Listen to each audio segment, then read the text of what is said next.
आदाब नाजरीन, मैं अब्दुल हमीद साहिल, आप देख रहे हैं ऐलान टाइम्स। राज ठाकरे ने जो आग लगाई थी, अब उसकी लपटें पूरे देश में देखी जा सकती है, उसकी आँच महसूस की जा सकती है। बता दें कि रामनवमी, अंबेडकर जयंती और हनुमान जयंती, ये तीनों एक के बाद एक के मतलब साथ में आती गई, और हमने देखा कि पूरा मुल्क जो है इस वक्त अलग अलग शहर जल रहे हैं। भगवाधारी जो हैं वो अपने आतंक पे उतरे हुए हैं।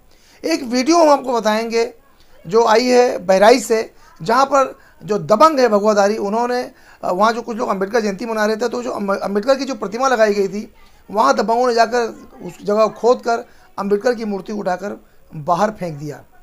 अब ये अगर देखा जाए, अब अगर बात की जाए, वो लोग जो भगवाधारियों का पक्ष लेने की बात करते हैं, भगवाधारी को मासूम बताना चाहते हैं, वो इस पर खामोश रहेंगे। दूसरी वीडियो हम आपके सामने पेश करेंगे जो हरियाणा के हिसार से, वहाँ की भ्यूपुरी से आई है, जहाँ पर इस दरगाह में भगवाधारी बाकायदा घुस गए हैं और नारे लगा रहे हैं, राम के नारे लगा रहे हैं, और उन्होंने हथौड़ों से उस दरगाह को शहीद कर दिया। और न सिर्फ शहीद किया बल्कि उसे बराबर करने के बाद चबूतरा बनाकर वहाँ पर हनुमान की मूर्ति को स्थापित कर दिया है। ये कौन सा देश प्रेम है, या ये जो राष्ट्रवाद की बात करते हैं सो कॉल्ड भगवाधारी, तो ये कौन सा राष्ट्रवाद है? आखिर ये कितने मासूम बने फिरते हैं? पूरी सोशल मीडिया पर इनकी मासूमियत के किस्से कसीदे गाए जाते हैं। यहाँ तक कि गोदी मीडिया भी जो कुछ पूरे देश में हो रहा है वो सारा ठिकरा मुसलमानों के ही सर फोड़ देता है, पत्थरबाज बताकर, दंगाई बताकर, फसादी बताकर।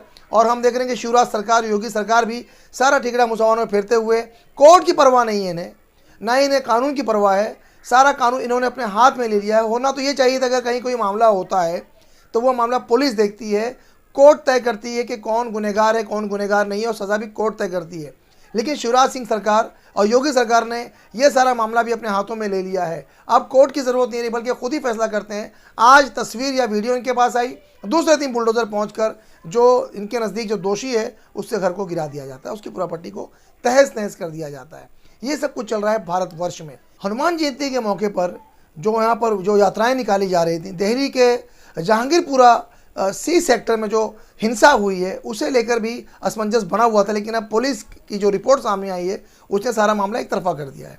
उसमें भी दोषी सिर्फ और सिर्फ मुसलमानों को बताया गया है। 14 लोगों की गिरफ्तारी हुई, उसमें भी ज़्यादातर मुसलमान हैं। और जो 2 लोग गिरफ्तार किए गए हैं जिनके पास से हथियार बरामद करने की बात की जा रही है, और ये बताया जा रहा है कि ये वही लोग हैं जिन्होंने दंगे की शुरुआत की थी। जबकि हमने देखा कि आज तक टीवी और एनडीटीवी के जो पत्रकार हैं उन्होंने जाकर जब वहाँ चश्मदीदों से बात की है तो उन्होंने साफ साफ कहा कि सुबह से 3 यहाँ से यात्राएं गुजरी थी हनुमान जयंती की। 2 यात्राएं बहुत अच्छे अंदाज से गुजर गई थी। तीसरी यात्रा जो आई वो जो वहाँ की बड़ी मस्जिद है, सी जो इलाका है, वो वहाँ पहुँचने के बाद इन्होंने वही हंगामा आराई शुरू की, वही भगवा झंडे लहराने शुरू किए, वही डीजे बजाना शुरू किया और नारेबाजियाँ शुरू कर दी, मुसलमानों को बुरा भला कहना शुरू किया। यहाँ तक कि कुछ लोग बढ़कर मस्जिद की तरफ गए, उन्होंने वहाँ भगवा लहराने की कोशिश की, जिस पर वहाँ मौजूद मुसलमानों के साथ उनकी कहा सुनी हुई। और फिर उसके बाद जो कुछ हर शहरों में होता चला आया था वही सब कुछ जहांगीरपुरा में भी हुआ, वही दोहराया गया। उसके बाद सारा मामला जो है मुसलमानों के सर पे ठिकरा फोड़ दिया गया। अब गोदी मीडिया चिल्ला चिल्ला कर, चीख चीख कर मुसलमानों को दंगाई, फसादी और पत्थरबाज बताने की पूरी कोशिश कर रहा है। तो ये जो 2 वीडियोज़ हम आपके सामने पेश करने जा रहे हैं, जिसमें एक वीडियो में आप देखेंगे कि किस तरह दबंग वहाँ पहुँच जाते हैं और अम्बेडकर की मूर्ति को वहाँ से उठाकर फेंकते हैं और वहाँ पर उस जगह को प्लेन कर दिया जाता है। दूसरी वीडियो में आप देखेंगे कि किस तरह हरियाणा के हिसार में किस तरह से एक दरगाह को शहीद करके वहाँ पर बाकायदा हनुमान की मूर्ति बैठा दी गई है। ये कौन सा देश प्रेम, ये कौन सा देश का देशवाद है? ये हम सवाल खड़ा कर रहे हैं उन लोगों के लिए, उस गोदी मीडिया के लिए और उन तमाम सोशल मीडिया के लिए जो एक तरफ एक सुर में मुसलमानों को ही गुनहगार बताकर कटहरे में खड़ा कर रहे हैं और इन लोगों को मासूम फरिश्ता बताने की कोशिश की जा रही है। और कहीं ना कहीं कानून भी इनका साथ देता हुआ नज़र आ रहा है। और खुद हमारे प्रधानमंत्री की जो चुप्पी है, जो खामोशी है, वो समझ से बाहर है कि आखिर देश में इतना सब कुछ चल रहा है और उनकी खामोशी आखिर क्यों है, इसके पीछे क्या राज है। और राज ठाकरे जिनके इस बयान के बाद से ही सारा मामला शुरू हुआ, सारा बखेड़ा शुरू हुआ है, उन्होंने 3 मई तक का अल्टीमेटम दिया हुआ। उसके बाद फिर उन्होंने एक सभा भी की है औरंगाबाद में, जिसे ये लोग संभाजी नगर बोलते हैं। नाम बदलने का एक चलन हो चुका है, औरंगाबाद का नाम इनको बर्दाश्त नहीं हो रहा है, अब वो संभाजी नगर से उसे बुलाया जा रहा है। वहाँ पे उन्होंने फिर ये चेतावनी दी है और उन्होंने कहा कि जिस भाषा में वो लोग बात करते हैं उन्हें उसी भाषा में जवाब देने की ज़रूरत है। एक तरह से उकसाने की बात की जा रही है। हम देख रहे हैं कि ऐसी वीडियोज़ भी हमारे सामने आ रही हैं कि रामनवमी की यात्राएँ निकली और हनुमान जयंती की यात्रा निकली कि जब वो मुस्लिम इलाकों से गुजरी तो मुसलमान भाइयों ने न सिर्फ उन पर फूल फेंके बल्कि उन्हें शरबत बिस्किट वगैरह से उनका इस्तकबाल भी किया है।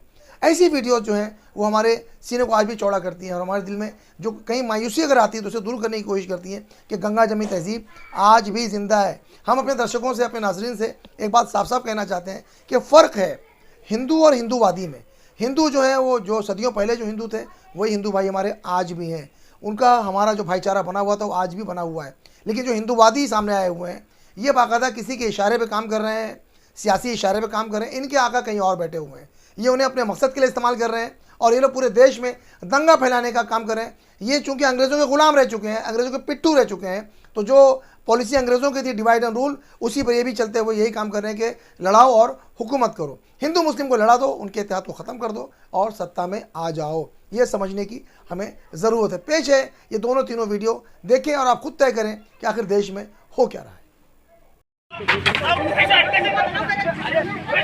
झगड़ा न करो, झगड़ा न करो।